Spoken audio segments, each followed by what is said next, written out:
So welcome back to my channel short trade. और आगे बढ़ने से पहले रिक्वेस्ट करूंगा सब्सक्राइब ज़रूर से कर लीजिएगा, क्योंकि इस तरह की इन्फॉर्मेशन आपको इस चैनल पर डेली बेसिस पर मिलती रहती है। आज मैं जिस स्टॉक के बारे में बात करने वाला हूं, अगेन हर स्टॉक की तरह इस स्टॉक में भी काफ़ी टाइम से एक बड़ी गिरावट हमें देखने को मिल रही है।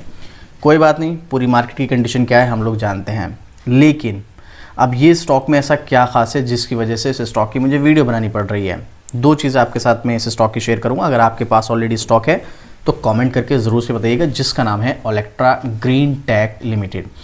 1200 रुपये के आसपास स्टॉक का प्राइस है। अगेन मैं आपको ये भी दिखा दूँ, इस स्टॉक में भी काफ़ी बड़ी गिरावट हमें देखने को मिल चुकी है। लगभग 25-26% स्टॉक टूट चुका है, और अगर हम हाई से कंपेयर करें तो ये मैक्सिमम 40% और अभी भी ये लगभग 35% के समथिंग हमें डिस्काउंट पर देखने को मिल रहा है अपने हाई से।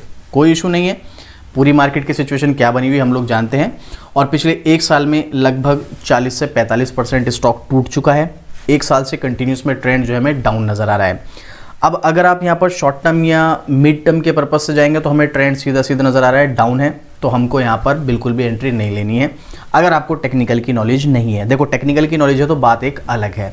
अब मैं इस स्टॉक को आपको दोनों तरीके से यहाँ पर डिस्कस करने वाला हूँ। आपको शॉर्ट टर्म के लिए जाना है, मिड टर्म के लिए जाना है, या फिर आपको लॉन्ग टर्म के लिए जाना है। इवन शॉर्ट टर्म या लॉन्ग टर्म, सीधी सी बात है, इन दो कंडीशन में हम डिस्कस करेंगे। मैं आपके साथ जो यहाँ पर इन्फॉर्मेशन शेयर करने वाला हूँ ये मेरा पर्सनल ओपिनियन है, और कुछ इन्फॉर्मेशन आपको इंटरनेट पर ऑलरेडी अवेलेबल मिल जाएगी। आप चाहें तो खुद भी सर्च करके देख सकते हैं, तो मैं कोई अपनी तरफ से बात नहीं बनाने वाला हूँ। फिर भी मेरा ओपिनियन क्या है वो आपके साथ में शेयर करूँगा। आपको इस स्टॉक में कुछ भी करना है, चाहे एंट्री नहीं, एग्जिट करना है, होल्ड करना है, जो भी करना है ये आपका पर्सनल डिसीजन होगा। आप अपने फाइनेंशियल से एडवाइजर से सलाह लेने के बाद ही आप इस स्टॉक में एंट्री एग्जिट करें। अगर आपके पास फाइनेंशियल एडवाइजर नहीं है तो आप खुद से रिसर्च करें। नहीं आपको फिर भी कुछ समझ में आता है, फिर आप मुझे कमेंट कीजिएगा। मैं आपको डेफिनेटली जो भी हो सकेगा जेन्युइन से जेन्युइन रिप्लाई करने की कोशिश करूंगा, पूरी हेल्प करने की कोशिश करूंगा। ठीक है, अब चलिए आगे बढ़ते हैं। स्टॉक में कंपनी क्या काम करती है? अभी तो फिलहाल एक सेगमेंट में सबसे ज़्यादा इसका नाम है, क्या है वो? Electrical buses. और इलेक्ट्रिकल बसेस के सेगमेंट में ये कंपनी जिस मार्केट शेयर के साथ बनी हुई है ना, मतलब इसको बीट करना किसी कंपनी के लिए इतना आसान नहीं है। चलो मैं आपको दिखाता हूँ। अभी क्या चल रहा है, 2025 से स्टार्ट हो चुका है। ये कंपनी 2018 से इलेक्ट्रिक बसों का निर्माण शुरू कर चुकी है। 2018 से 25 चल रहा है, ऑलमोस्ट 6 साल हो चुके हैं, और ये 7वां साल चल रहा है। 7 साल से। और आपको क्या लगता है वो आप मुझे कमेंट करके बताओ। इलेक्ट्रिक बसें अभी आपने कहाँ कहाँ देखी है? अभी आपको छोटी सिटीज़ में तो इलेक्ट्रिक बस एक भी नहीं दिखेगी।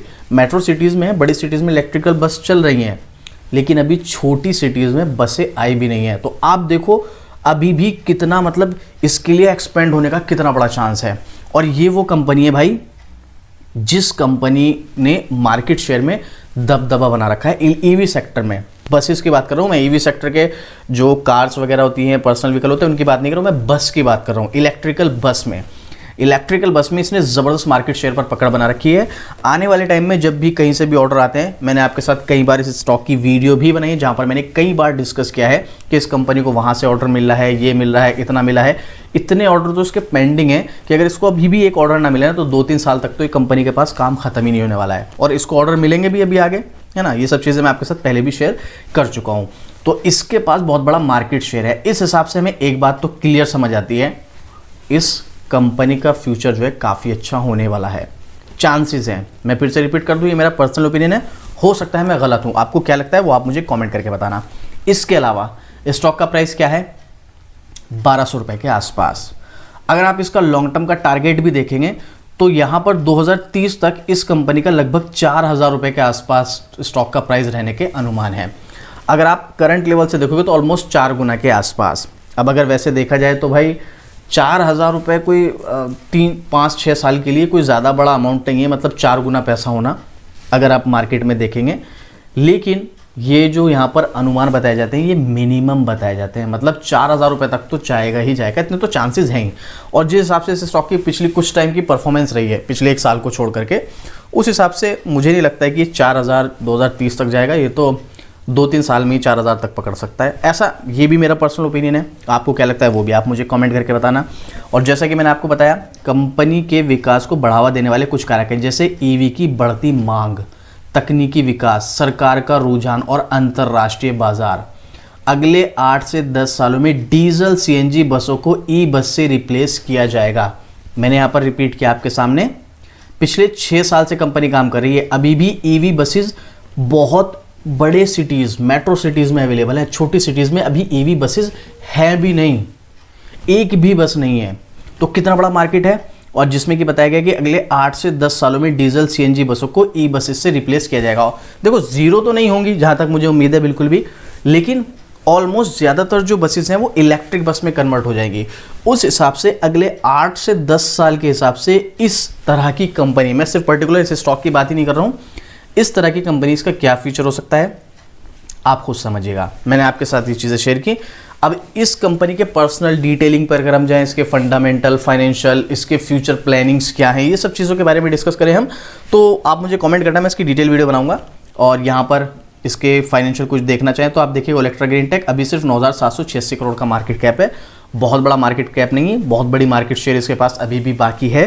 तो यहाँ पर एज ए इन्वेस्टर अगर आप देखोगे तो हमें सारी तरफ से कुछ ना कुछ पॉजिटिव चीज़ें देखने को मिली, जिसके ब्याह पर हमें लगता है कि इस स्टॉक में इन्वेस्टमेंट के लिए बहुत अच्छी अपॉर्चुनिटी बनती नजर आ रही है।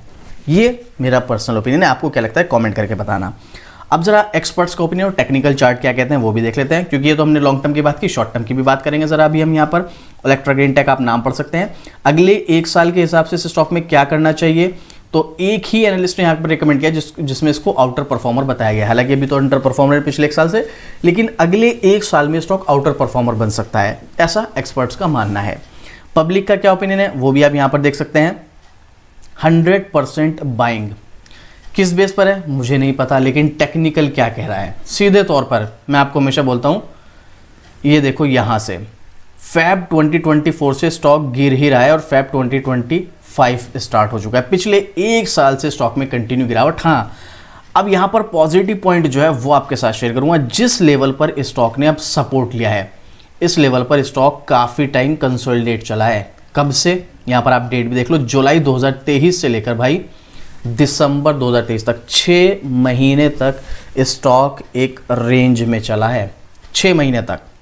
अब यहाँ पर आप एक चीज़ समझो, ज़्यादातर केसेस में क्या होता है, जब स्टॉक भागता है उसके बाद गिरावट आती है, गिरावट आने के बाद ज़्यादातर स्टॉक जो है वो एक रेंज पकड़ लेते हैं, कंसोलिडेशन मोड पकड़ लेते हैं। तो यहाँ पे भी चांसेस हैं कि स्टॉक यहाँ से कंसोलिडेशन मोड पकड़ ले, चांसेस हैं। मार्केट में गारंटी की चीज़ की होती नहीं है। फिर से रिपीट कर रहा हूँ, मेरा पर्सनल ओपिनियन है, मैं आपको बिल्कुल भी रिकमेंड नहीं करूँगा आप इसमें एंट्री लो, और शॉर्ट टर्म के लिए तो बिल्कुल भी नहीं। क्यों? क्योंकि स्टॉक अगर यहाँ से गिरावट बंद भी कर देता है तो चांसेस हैं, there is a high chances यहाँ पर स्टॉक कंसोलिडेट चल सकता है। और कंसोलिडेशन मोड में जिन लोगों को टेक्निकल आती है वो फायदा उठा सकते हैं, क्योंकि कंसोलिडेशन मोड में स्टॉक थोड़ा ऊपर जाएगा, थोड़ा नीचे जाएगा, थोड़ा ऊपर जाएगा, थोड़ा नीचे आएगा।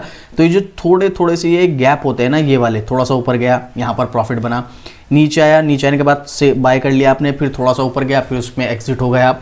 तो यहाँ पर छोटे छोटे उतार चढ़ाव आते हैं, इन छोटे छोटे उतार चढ़ाव में प्रॉफिट बनता है, लेकिन वो सिर्फ उनके लिए बनता है जिनको टेक्निकल की नॉलेज होती है, जो टेक्निकली बेस पर स्टॉक में एंट्री एग्जिट करते हैं।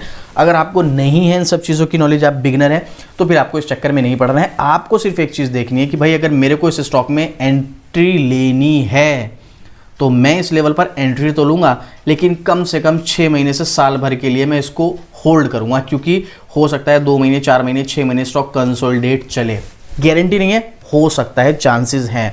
तो यहाँ पर अगर आप एंट्री लेने का प्लान कर रहे हैं तो सिर्फ और सिर्फ थोड़ा सा लंबे समय के व्यू से आप एंट्री लेना। और कुछ लोग ऐसे होंगे जिन्होंने हाई लेवल पर बाय कर रखा होगा, लॉस में होंगे, क्या करें? देखो भाई सीधी सी बात है, अगर आप लंबे समय के हिसाब से स्टॉक रखे हुए, तो मैंने कुछ चीज़ें आपके साथ स्टार्टिंग में शेयर की हैं, उन सब चीज़ों को देखते हुए ये तो उम्मीद पूरी है कि वापस से जाना तो इसको ऊपर ही है, उम्मीद है पूरी। अब आगे कोई कंपनी आके इसको बीट कर देती है वो एक अलग चीज़ है, बट अभी तक तो ऐसा कुछ नहीं है। इसके पास ऑर्डर भी काफ़ी सारे पेंडिंग में, और फ्यूचर में भी इसको काफ़ी ऑर्डर मिलेंगे, वो सब चीज़ें हैं। तो उस हिसाब से इस गिरावट से फिर तो डरने वाली बात बिल्कुल भी नहीं है। अगर आप एक इन्वेस्टर हो और आपने एक अच्छा स्टॉक सेलेक्ट कर लिया फ्यूचर के बेस पर, उसकी इंडस्ट्री के बेस पर, उस सेक्टर में उस कंपनी का कितना योगदान है, वो सेक्टर ग्रोथ का सेक्टर है नहीं, तो फिर आपको 50, 60, 70% भी अगर स्टॉक गिर रहा है तो फिर आपको वहाँ पर घबराना नहीं है, क्योंकि आपने सिलेक्शन ही इस तरीके से किया है ना। ये तो गिरावटें आपको नॉर्मली देखने को मिलेंगी किसी भी स्टॉक में। तो यहाँ पर भी अगर आपने हाई लेवल पर बाय किया है, आप अगर चाहें तो, अगर आपकी कैपेसिटी है तो एवरेज कर लीजिएगा, कोई इशू नहीं है। अगर आपकी कैपेसिटी नहीं है तो फिर देखो आप इसको लॉन्ग टर्म के लिए होल्ड कर रहे हो तो कोई बात नहीं, लेकिन शॉर्ट टर्म के लिए अगर आप सोच रहे हो कि मैंने हाई लेवल पर बाय किया, अभी रिकवर हो जाएगा, तो शायद अभी आपको थोड़ा और इंतजार करना पड़ सकता है। अब आपको क्या लगता है इस स्टॉक के बारे में? अपना ओपिनियन शेयर करना। किसी ने इस स्टॉक को बाय कर रखा है ऑलरेडी, इस स्टॉक में फंसा हुआ है, लॉस में है, प्रॉफिट में, जो भी है, अपना ओपिनियन शेयर करना। और बाकी देखो, स्विंग ट्रेड के लिए, स्टॉक्स के लिए हम जल्दी यहाँ पर अपनी एक नई मेंबरशिप स्टार्ट करेंगे। तो जैसे हमने पहले स्टार्ट कर रखी थी, कुछ प्रॉब्लम की वजह से हमारी वो मेंबरशिप बंद करनी पड़ी, बट हम फिर दोबारा से स्टार्ट करेंगे। वहाँ पर मैं आपके साथ डिस्कस करूँगा 1 महीने 2 महीने में कुछ ऐसे स्टॉक जहाँ पर हमको प्रॉफिट हो जाए, कुछ ऐसी पेड मेंबरशिप स्टार्ट करेंगे। बट अभी एक के लिए मैं आपको ये बोलूँगा, इस स्टॉक में थोड़ा सा लंबे समय का व्यू है तो ही जाना, और अपने फाइनेंशियल एडवाइजर से सलाह ले लेना। नहीं है तो खुद रिसर्च करना। अगर आप खुद भी रिसर्च नहीं कर पा रहे हैं तो फिर आप मुझे कमेंट करना, मैं आपकी पूरी कोशिश करूँगा हेल्प करने की। बाकी इस तरह की डेली अपडेट मैं आपको देता ही रहूँगा शॉर्ट ट्रेड पर, तो उसके लिए आप सब्सक्राइब भी कर सकते हैं। तो चलिए मिलते हैं फिर से इसी तरह की एक और ज़बरदस्त जानकारी के साथ। जय हिंद।